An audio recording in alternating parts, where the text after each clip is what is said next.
Bonjour à tous. Je vous propose aujourd'hui une vidéo sur les peurs et qu'est-ce qu'on peut faire en ce moment avec les peurs. Alors, c'est une vidéo qui est atemporelle. Pour moi, c'est d'actualité et ce sera aussi pour tout court pour vous accompagner dans votre vie. Voilà. C'est ma première vidéo, donc je ferai une vidéo de présentation. Je me présenterai de façon un peu plus large. Je m'appelle Isabelle Pomard. Et en fait, j'avais vraiment envie de commencer à faire des vidéos sur l'héritage qu'on a reçu, sur nos programmations, nos conditionnements. Et ce qui est venu de façon plus spontanée et d'actualité, c'est vraiment les peurs.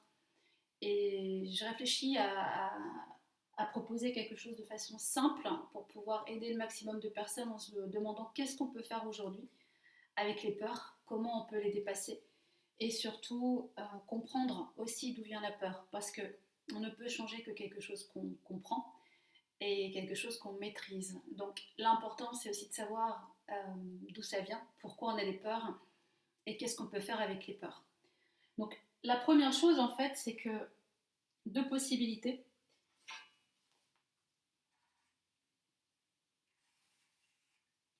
Soit,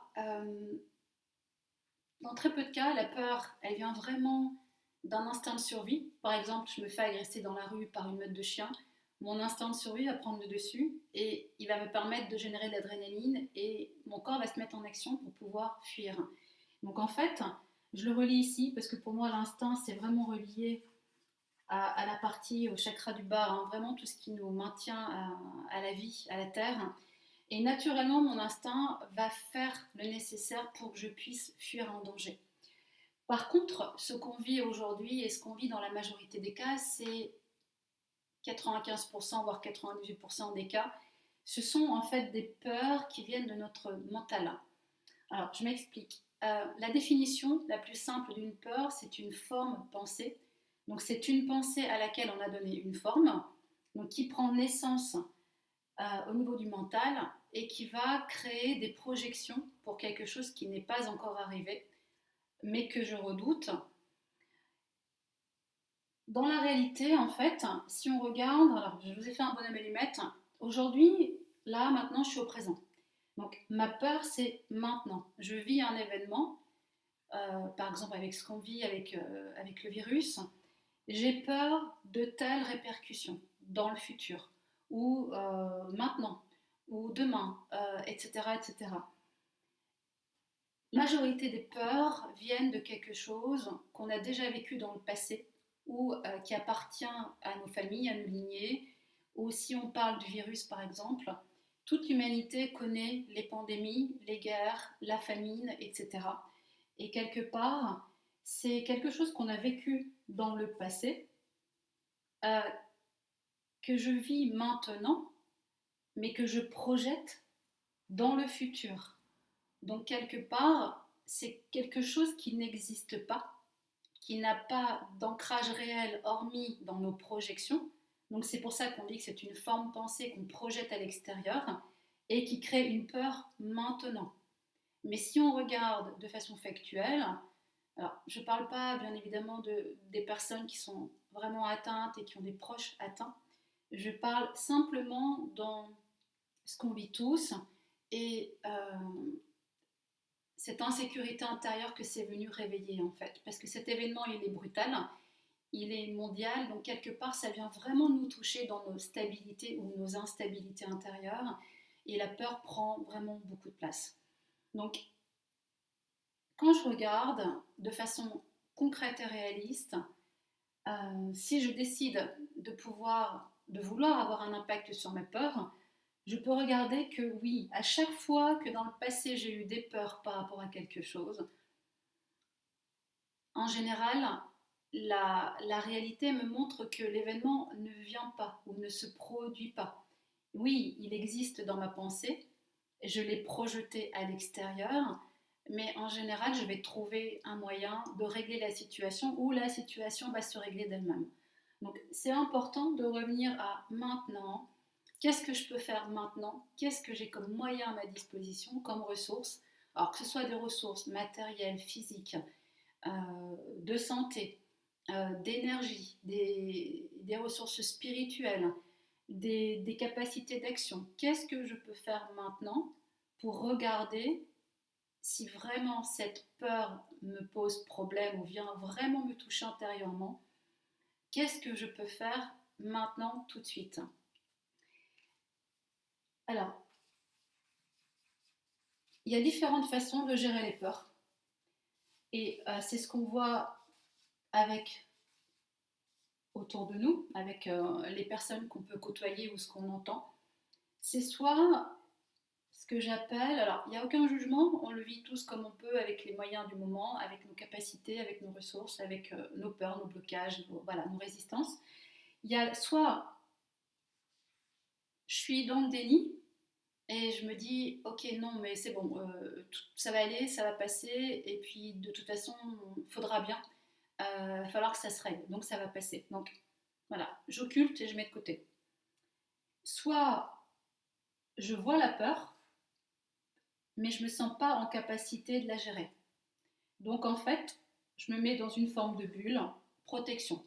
Voilà, c'est, je vois bien, il y a quelque chose de douloureux, c'est très douloureux, mais j'arrive pas à le gérer. Donc je vois, je sais, mais je peux pas. Donc je me ferme et je me protège. Il y a une autre façon aussi d'aborder la peur, c'est la gérer.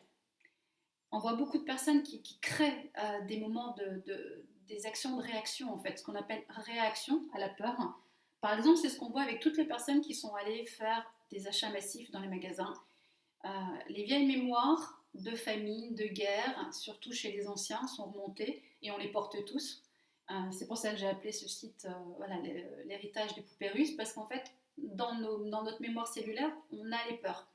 Donc c'est aussi important de reconnaître qu'on porte aussi toutes ces peurs.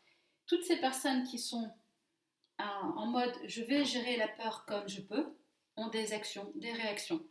Par exemple, effectivement, aller faire des courses dans les magasins. Après, il y a une autre façon aussi de voir la peur, mais pour moi, c'est des étapes, c'est l'accueil. Voilà. Je vois que j'ai cette peur, je vois que ce qu'on vit aujourd'hui a réveillé cette peur, elle est très importante chez moi. J'arrive à voir, parce que je prends le temps de regarder d'où elle vient, et je vais prendre le temps d'aller l'accueillir réellement pour qu'elle ait de moins en moins d'impact dans ma vie. Alors ça peut se faire par étapes, parce que de toute façon, les très très très grosses peurs, elles sont très ancrées, donc elles sont reliées à d'autres peurs, à des mémoires, à des programmations, et on ne peut pas forcément libérer une peur de façon magique, ce que je dirais un peu la pensée magique. Donc c'est aussi ça. Moi, j'aimerais vous permettre de comprendre déjà où vous en êtes.